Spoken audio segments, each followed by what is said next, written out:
नमस्कार।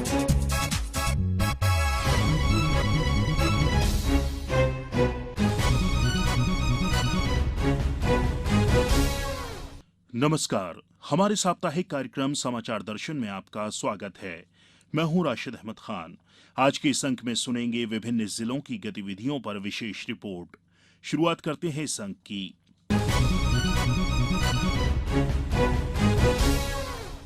प्रदेश में त्रिस्तरीय पंचायत निर्वाचन का बिगुल बज चुका है। अनूपपुर जिले में भी पंचायतों के आम निर्वाचन की तैयारियां जोरों पर चल रही हैं। जिला निर्वाचन अधिकारी सोनिया मीणा ने सभी अधिकारी कर्मचारियों को दिशा निर्देश जारी किए हैं। और जानकारी दे रहे हैं हमारे संवाददाता अजीत कुमार मिश्रा।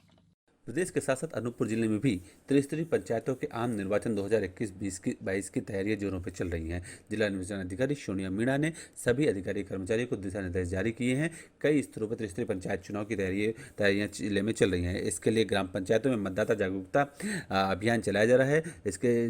जिसमें साइकिल रैली का आयोजन किया जा रहा है, तो दूसरी ओर स्व सहायता समूह की महिलाओं द्वारा रंगोली और मेहंदी लगाकर मतदान का संदेश दे रही हैं। वहीं जिला स्तर पर रिटर्निंग ऑफिसर एवं सहायक रिटर्निंग ऑफिसरों का प्रशिक्षण कार्यक्रम भी आयोजित किया गया है। यह प्रशिक्षण कलेक्टर स्थित नर्मदा सभागार में कलेक्टर एवं जिला निर्वाचन अधिकारी स्थानीय निर्वाचन सुश्री सोनिया मीणा तथा अपर कलेक्टर उप जिला निर्वाचन अधिकारी स्थानीय निर्वाचन सरोदन सिंह के उपस्थिति में आयोजित किया गया।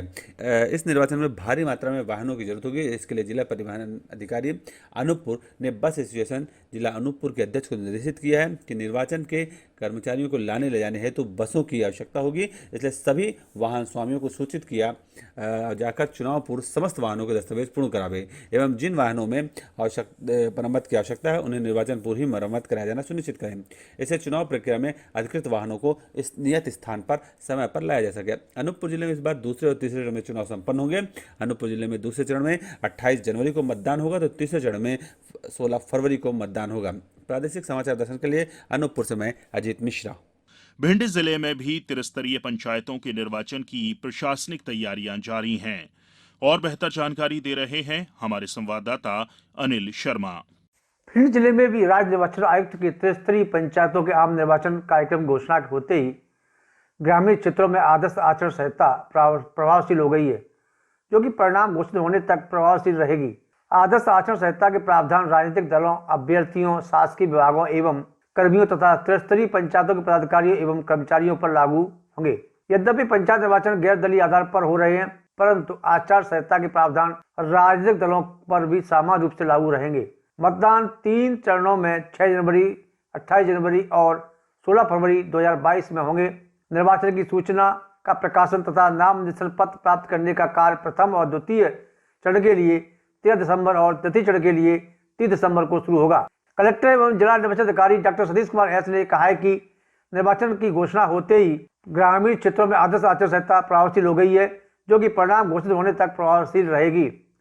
चुनाव कार्यक्रम की घोषणा के साथ ही भिंड जिले में राजनीतिक पार्टियां तथा व्यक्तियों द्वारा जुलूस, जनसंपर्क, आम सभा इत्यादि गतिविधियां प्रारंभ कर दी गई हैं। भिंड जिला कानून और व्यवस्था की दृष्टि से अति संवेदनशील जिला होने के कारण लाइसेंस शस्त्रों का दुरुपयोग रोकने की दृष्टि से सभी प्रकार के शस्त्र तत्काल प्रभाव से निलंबित कर दिए गए हैं। सभी लाइसेंसी शस्त्रधारियों को आदेश किया गया है कि वह अपना शस्त्र संबंधित थानों में अनिवार्य रूप से जमा कराएं। प्रादेशिक समाचार दर्शन आकाशवाणी के लिए भिंड से अनिल शर्मा। अशोकनगर जिले में पंचायत निर्वाचन की तैयारियां जारी हैं। जिले में आदर्श आचरण संहिता लागू है। और जानकारी दे रहे हैं हमारे संवाददाता नीरज कुमार शुक्ला। मध्य प्रदेश में त्रिस्तरीय पंचायत निर्वाचन का बिगुल बज गया है। अशोकनगर जिले में पंचायत निर्वाचन की तैयारियां शुरू हो गई हैं। जिले में आदर्श आचरण संहिता लागू हो गई है। जिले में 328 ग्राम पंचायत, 4 जनपद पंचायत के वार्ड तथा जिला पंचायत के 11 वार्डों में निर्वाचन होना है। जिले में 947 मतदान केंद्र बनाए गए हैं। जनवरी और फरवरी माह में 3 चरणों में मतदान होगा।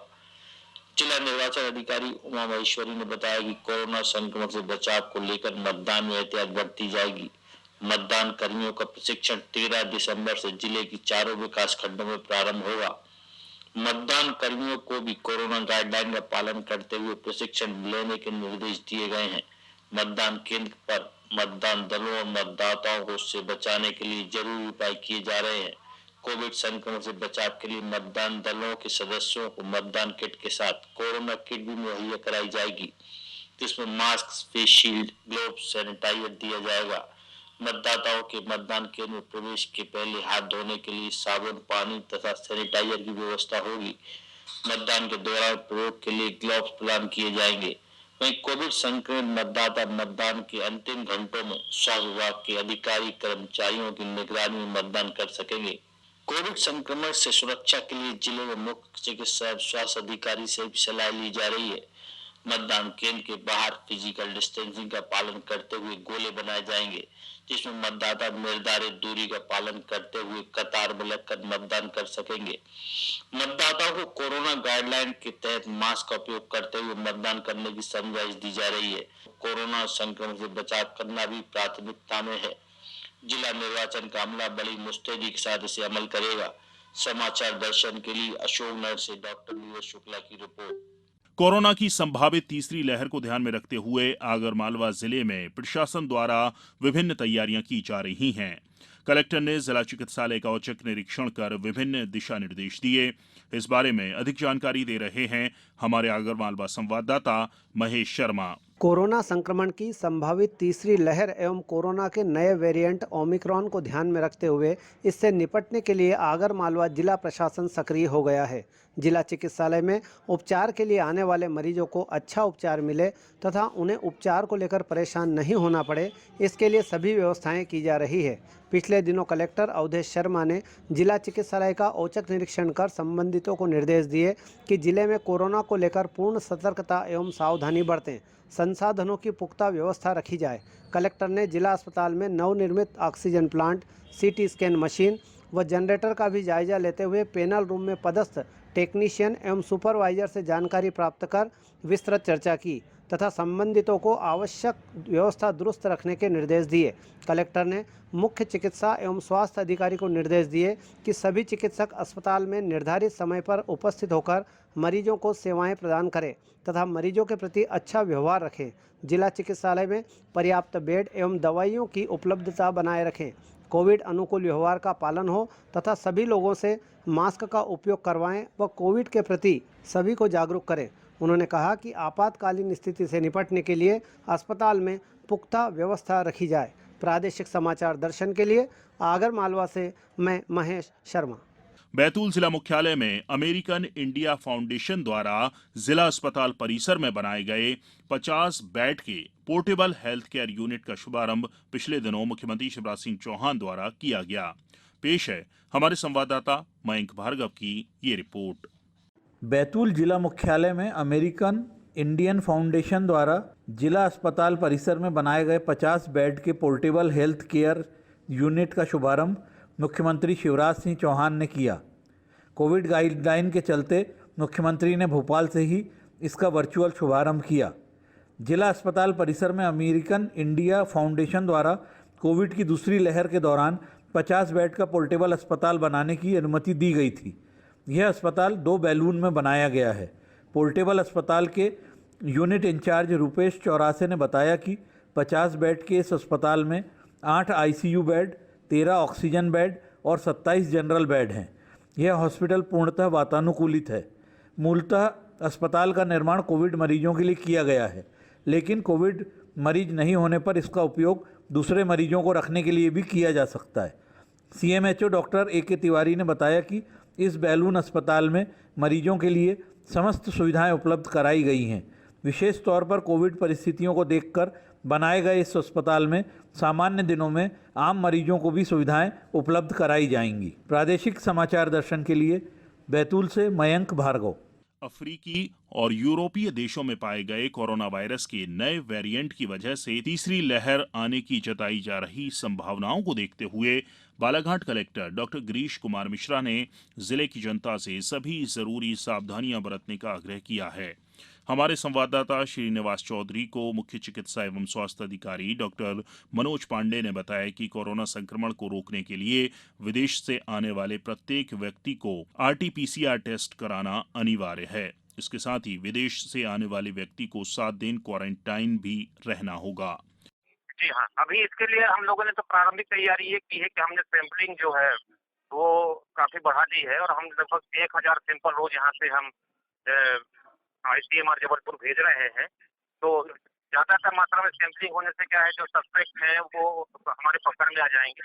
इसके अलावा अगर ये इस प्रकार की बीमारी फिर फैलती है तो इसके लिए हमने पर्याप्त मात्रा में दवाइयाँ का अपने पास में स्टोर कर दिया है और इसके साथ ही हमारे मैदानी अमले को भी हमने सचेत कर दिया है कि अगर आपको सर्दी, खांसी, बुखार और शरीर में दर्द और शरीर में धब्बे, गले में खराश या पतले दस्त, इस टाइप की कोई केस मिलते हैं, इस टाइप के लक्षण वाले व्यक्ति मिलते हैं, तो तत्काल उनका हम कोविड हेतु जांच कराएंगे बिना विलंब किए हुए। और साथ ही साथ हम आपके माध्यम से ऐसे लोगों को यह भी सलाह देना चाहेंगे कि अगर कोई लक्षण मिलता है तो कृपया अपने आइसोलेशन में रहें, अकेले रहें, लोगों के बीच ना घुले मिले, किसी शादी या समारोह में ना जाएं। अगर आप सरकारी कर्मचारी या किसी के यहाँ काम करते हैं तो उसके यहाँ भी ना जाएं और अपने घर में ही रह करके हमको, हमारे हेल्पलाइन है, हमारी आशा कार्यकर्ता है, तो इनकी सूचना दें और हम आपका सैंपल ले लेंगे और हम आपका इलाज करेंगे।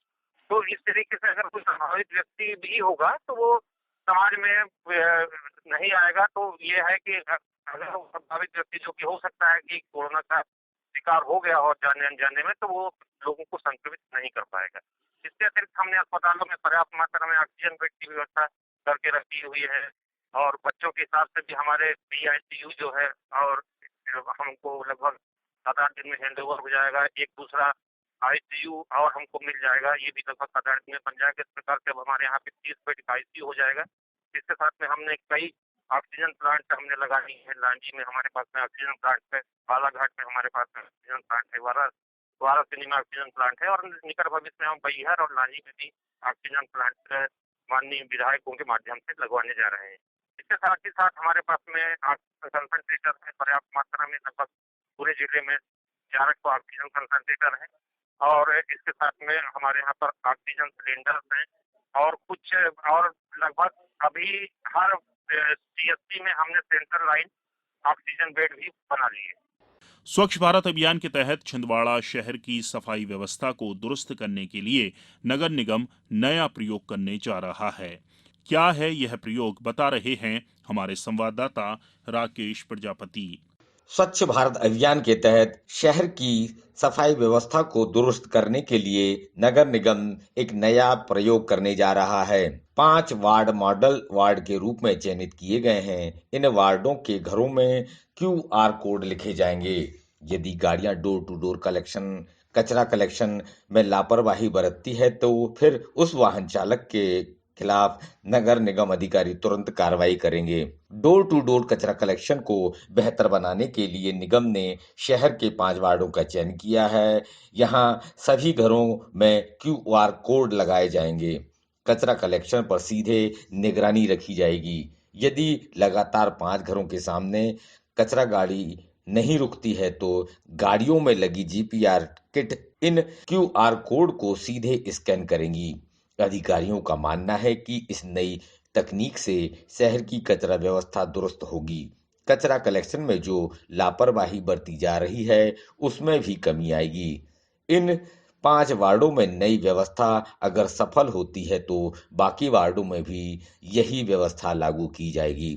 VTMS vehicle training management system के तहत हम सभी मकानों पर जो है QR कोड लगाने जा रहे हैं, जो हमारी डोर टू डोर वाहन जो वार्डों में कचरा कलेक्शन के लिए जाते हैं उनसे QR कोड के जरिए पता लगेगा कि वो वाहन उनके घरों पर पहुंचा है कि नहीं है, और ये एक तरह का ट्रैकिंग और मॉनिटरिंग सिस्टम है। पायलट प्रोजेक्ट के तौर पर हम अभी 5 वार्डों में इसको पायलट प्रोजेक्ट के तौर पर इस कार्य को कर रहे हैं और धीरे धीरे हम इसे सभी अपने 48 वार्डों में इस प्रक्रिया का पालन कराएंगे। प्रादेशिक समाचार दर्शन के लिए छिंदवाड़ा से मैं राकेश प्रजापति। कार्यक्रम के इस अंक में फिलहाल इतना ही। अगले अंक में फिर मुलाकात होगी नए विषय, नई गतिविधियों के साथ। तब तक के लिए नमस्कार।